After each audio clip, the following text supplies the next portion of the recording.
अंकिता भंडारी को उसने प्रेशर किया कि तू दुष्यंत को देगी, रात को इसके साथ सोगी। उसने मना कर दिया, उसने ज्यादा पी, उसने सुसाइड कर ली। अंकिता बोले मैं ये काम नहीं करूँ। वो होटल वहीं बता रहे थे ना आप, जहाँ हम गए थे घूमने? हाँ वही था जहाँ वो टाइगर पाइगर मिले थे, मैंने दिखाया था जहाँ रिजॉर्ट है, और अंकिता भंडारी थी उसमें। और वो पहाड़ी छोड़ेंगे नहीं किसी भी कीमत पर दुष्यंत गौतम को। अगर दुष्यंत गौतम को अभी पार्टी ये कह देती कि पल्ला झाड़ देती तो पार्टी गिर जाती, भारतीय जनता पार्टी गिर जाती। दो लोगों के नाम है इसमें, मैं फिर बता रहा हूँ, एक दुष्यंत गौतम और एक अजय कुमार, वो संगठन दोनों महामंत्री संगठन, दोनों। ये हरिद्वार था, उसका मुझे पता नहीं वो कहाँ था। कौन? इनमें से कोई दो के नाम आए हैं, संगठन महामंत्री अजय और दुष्यंत कुमार। पता नहीं मुझे कहाँ है, लेकिन ये उस दिन यहाँ ठहरा हुआ था। तो सीबीआई वगैरह जांच नहीं हुई, खुलासा नहीं हुआ? अरे भैया सीबीआई में जो तो मैं बता रहा हूँ, पार्टी बचा देती है, पार्टी की छवि खत्म हो जाती है। सीबीआई क्या करेगी? महामंत्री है वो, पार्टी धीरे से हटा देती है, बस बात है। बदनामी तो पार्टी की है ना। राजनीति में अच्छे घरों के बच्चे नहीं जाया करते, ऐसा हमने लोगों को कहते सुना है। तब राजनीति कैसे सुधरेगी? जब समाज का कचरा राजनीति में जाएगा, अच्छे नतीजे कैसे आएंगे? नहीं आएंगे ना। देश तबाह और बर्बाद होता चला जाएगा। अब तो अमेरिका के जाने माने अखबार न्यूयॉर्क टाइम्स ने लिख डाला है, भारत के सिस्टम में संघी पूरी तरह समा चुके हैं। जितने भी बड़े बड़े संस्थान हैं उनमें संघी बैठ गए हैं, या कहूं बैठा दिए गए हैं। इसमें काबिलियत नहीं देखी जाती, सोच देखी जाती है, संघी सोच। नेता प्रतिपक्ष भी कह चुके हैं कि भारत के सिस्टम में, भारत की व्यवस्था में संघी बैठाए जा चुके हैं। इन्हें बदलने में दशकों लगेंगे। न्यूयॉर्क टाइम्स ने लिखा है, प्रधानमंत्री नरेंद्र मोदी रहे ना रहें, भारत का सिस्टम नहीं बदलने वाला, क्योंकि यह बर्बाद हो चुका है। ऐसा मैं कह रहा हूं।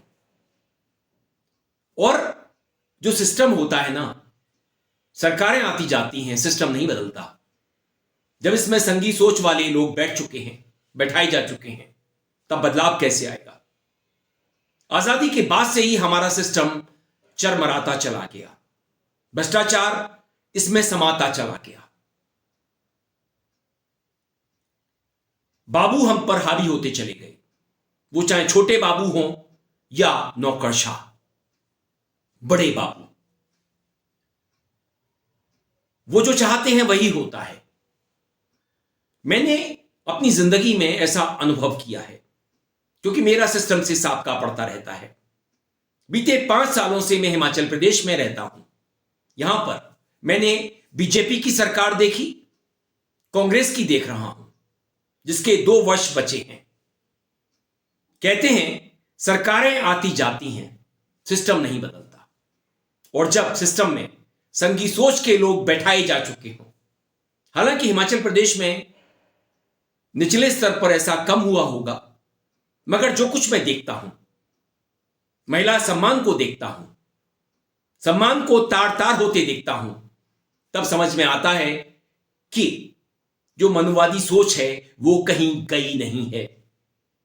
उत्तराखंड का मामला हो, अंकिता भंडारी का, वहां पर हम विद्रोह और आंदोलन देख रहे हैं।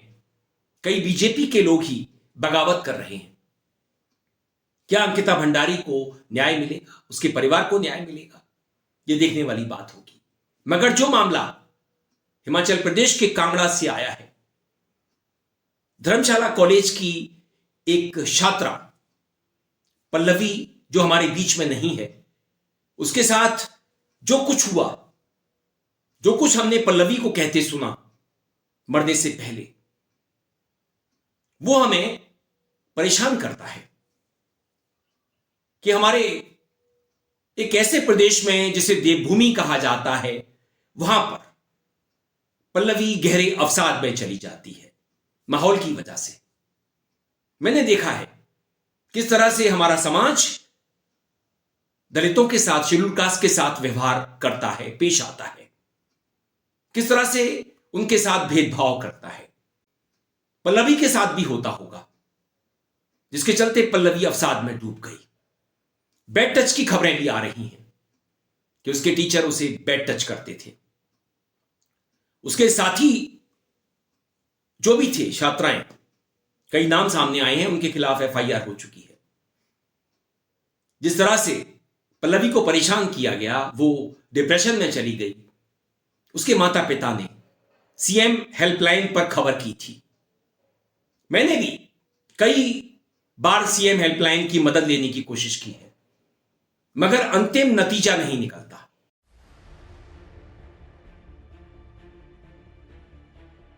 यह है 19 साल की पल्लवी, जिसने कई सपने देखे थे। अपने माँ बाप की लाडली थी, पढ़ लिख कर कुछ बड़ा बनना चाहती थी, लेकिन इस मासूम के साथ उसी के साथियों ने ऐसा व्यवहार किया, इतना परेशान किया कि 19 साल की पल्लवी टूट गई। इस मासूम के साथ सीनियर्स ने इस तरह की हैवानियत की जिसे करने से पहले कोई 100 बार सोचेगा। लेकिन जब तक इस मासूम के दर्द को कोई समझ पाता, तब तक बहुत देर हो चुकी थी। और अब ये मासूम अपने साथ हुई आवृत्ति को किसी को बताने के लिए जिंदा भी नहीं है, क्योंकि अब ये इस दुनिया को छोड़ चुकी।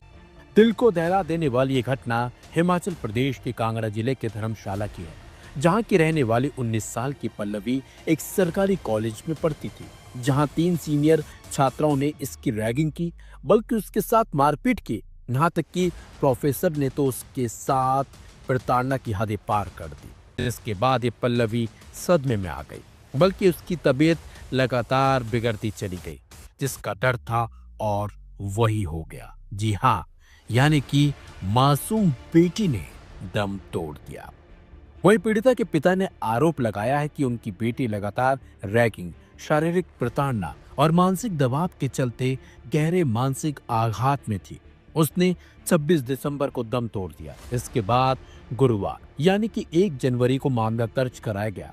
शिकायतकर्ता का कहना है कि बेटे की बीमारी होने की वजह से वो पहले इस मामले में पुलिस को सूचित नहीं कर पाए थे। हालांकि परिजनों ने 20 दिसंबर को सीएम हेल्पलाइन पर इसकी शिकायत की थी।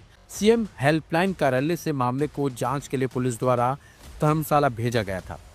इस बीच मासूम का एक वीडियो भी सामने आया है, जिसमें वो अपने साथ हुई हैवानियत के बारे में बता रही है, और इससे यही भी पता चलता है कि छात्रा की हालत कितनी गंभीर थी।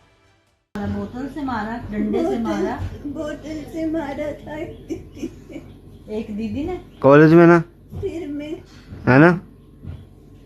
और साथ उसके साथ में कौन था? और जो मोनिका थी वो भी साथ। एक मामला सोलन का ही था।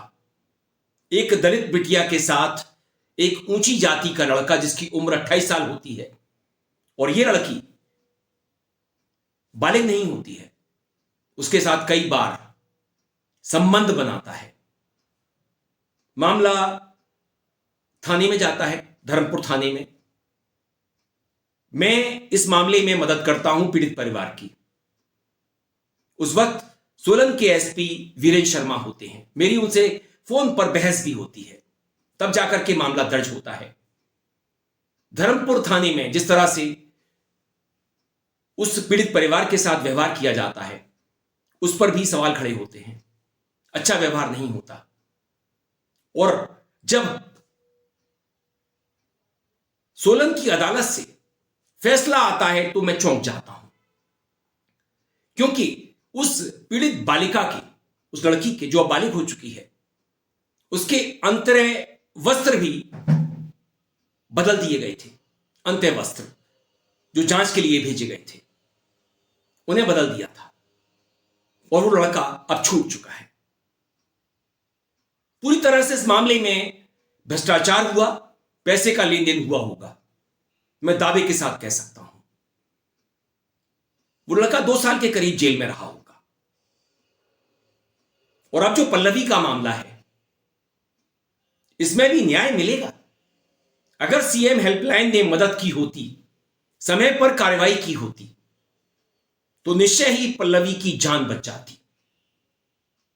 पल्लवी हमारे बीच में होती, एक हंसती खिलती बिटिया।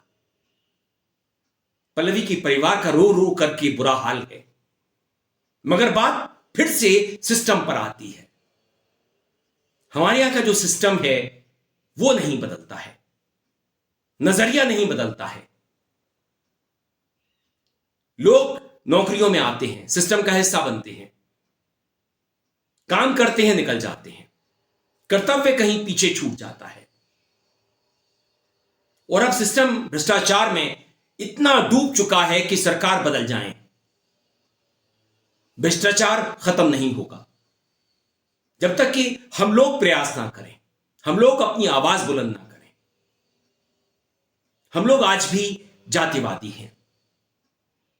अगर आप ऊंची जाति से संबंध रखते हैं तो जानते होंगे, मेरी बातें हो सकता है आपको बुरी लग रही हो। ग्वालियर में संविधान को जलाने की कोशिश की गई, बाबा साहब की तस्वीर को भी जलाया गया। सवाल यह है कि जब तक हमारी मनुवादी सोच है वो नहीं निकलती है, और वो निकलेगी कैसे? सरकार तो संविधान को बदलना चाहती थी, न जाने क्या चमत्कार हो गया, 2024 लोकसभा चुनावों के नतीजे उसके पक्ष में नहीं आए, 400 का आंकड़ा वो पार नहीं कर सके, वरना संविधान बदला जा चुका होता। तो मामला कोई भी हो, हाथरस की बिटिया का हो, उन्नाव की बिटिया का हो, उसके परिवार का हो, अंकिता भंडारी का हो या पल्लवी का, जब सिस्टम नहीं बदलेगा तो न्याय कहां से मिलेगा? न्याय का रास्ता कहां से निकलेगा? योगिता भयाना कोशिशें करती रहे। मैम प्लीज सुनिए।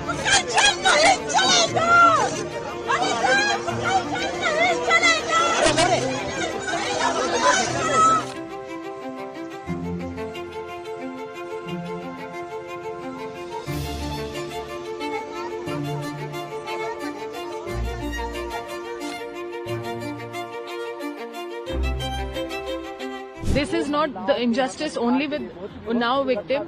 It is injustice to all the daughters of the country, including Ankita Bhandari. You can see how the gory details are coming out, how powerful people are abusing our daughters. So we want to raise our voice for all the daughters of the country. Whatever happened to the Unnao girl is definitely not digestible, but we want, because she never got justice, who will get justice in this country? Satyamev Jayate. We were hoping for this order and finally we have got this. Thank God for this. Thank Supreme Court for this. हम कोशिश करते रहें, system से लड़ते रहें, मगर system इतना ताकतवर है कि सरकार को भी अपनी गिरफ्त में ले लेता है। मुख्यमंत्री जयराम ठाकुर रहें या सुखविंदर सिंह सुक्खू, सिस्टम को घंटा फर्क नहीं पड़ता, क्योंकि वो बदलने को तैयार नहीं है। तब पल्लवी को न्याय कहां से मिलेगा? तय आपको करना है। क्या आप सिस्टम को बदलना चाहते हैं? सरकार तो आप बदल लेते हैं, मगर सिस्टम नहीं बदल पाते। दोस्तों, वीडियो पसंद आए तो आप इसे लाइक कीजिए, दोस्तों साथियों में खूब शेयर कीजिए, चैनल को सब्सक्राइब भी कीजिए, बेल आइकन का घंटी जैसा बटन जरूर दबाइए, जिससे कि आने वाली वीडियो की आपको नोटिफिकेशन मिल सके।